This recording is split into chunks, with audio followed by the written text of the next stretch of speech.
Hi there. I am Marion Altieri for Talk of the Track, and today we are with one of my heroes, probably my all-time racing hero, trainer Billy Turner, William H. Turner, who, as you know, unless you live on Mars, trained the great Seattle Slew, my all-time favorite thoroughbred and one of the greatest horses who ever lived. I would love to hear a lot about Slew right now, but let's start with his 2-year career. What things transpired in his 2-year career that made you think that you might have an otherworldly horse in your on your hands? Well, the very first time we breezed him as a 2-year-old, we breezed him in company with an older horse.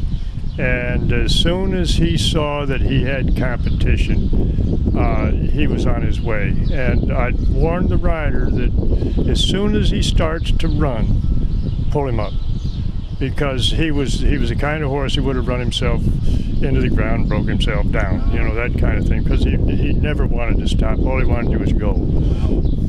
Wow.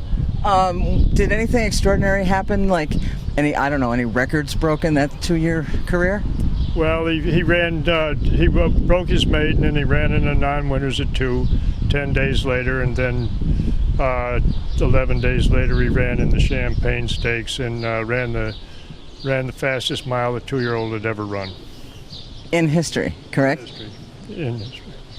That's pretty outstanding when you think about it, that the fastest mile a 2-year-old had ever run in the history of horse racing. We're not going to make any comparisons with anybody else. We're going to keep talking about Slew because I love him so much and I love you so much. How did it feel when he was named 2-year-old champion? What kind of feeling does that give you as the person who brought him to that place?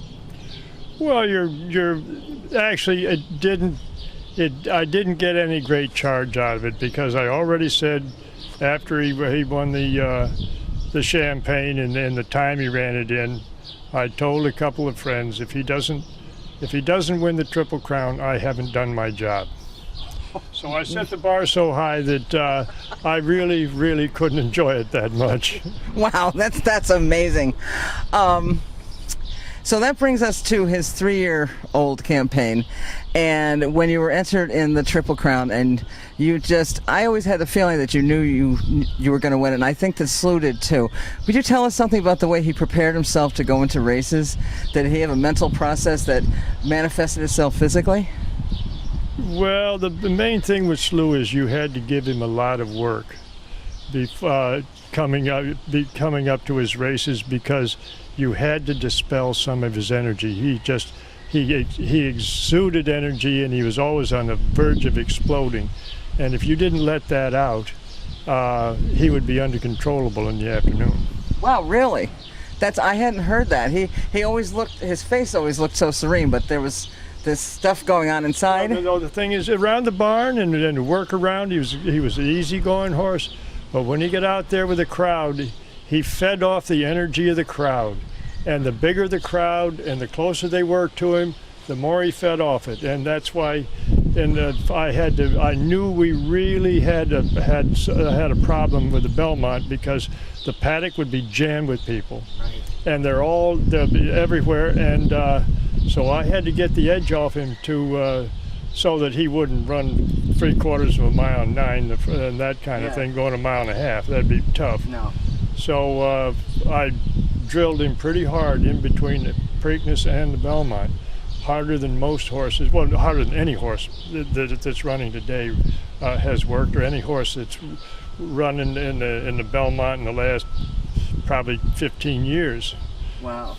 And just to take the edge off him so he wouldn't run the first 3/4 in better than 12. Wow. And well, he ran in 14, and then I knew it was over. That's amazing. Well, there's been a lot of talk the last year about the notion that the Triple Crown races are too closely spaced together and that horses get tired. And anybody who knows me knows that I go, because if 11 horses could do it, then somebody must be able to do it, and that's why it's called the Test of a Champion. But my opinion isn't what counts. The only undefeated Triple Crown trainer, his opinion is the one that counts. Mr. Turner, what do you think about the notion that Triple Crown races should be spread out more to give the horses a little bit of space? Then it's no longer the Triple Crown. It's just 3 races in a row. You heard it here from Billy Turner. That was brilliant. And so says Sink, you have the ability to say volumes in few words, and I say volumes and say nothing. So the next question I have is, and again, a lot of whole conversation about fresh horses the last year. Didn't Seattle Slew race against 5 fresh horses? I know there were 4.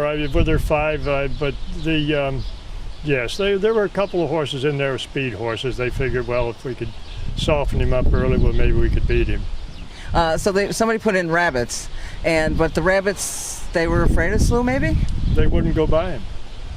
And so, and he wasn't going very fast. So, well, they weren't very good rabbits.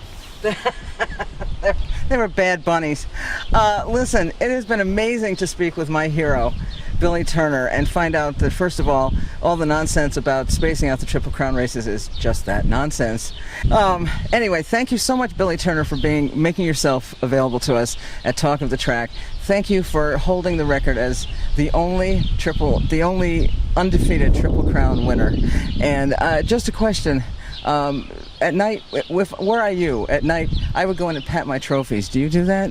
No, I don't have any anymore. The family took it. They all went in one direction or another. Oh. So I sleep alone. That might be more information that I needed, but thank you so much, Mr. Turner, and thank you everyone for Talk of the Track.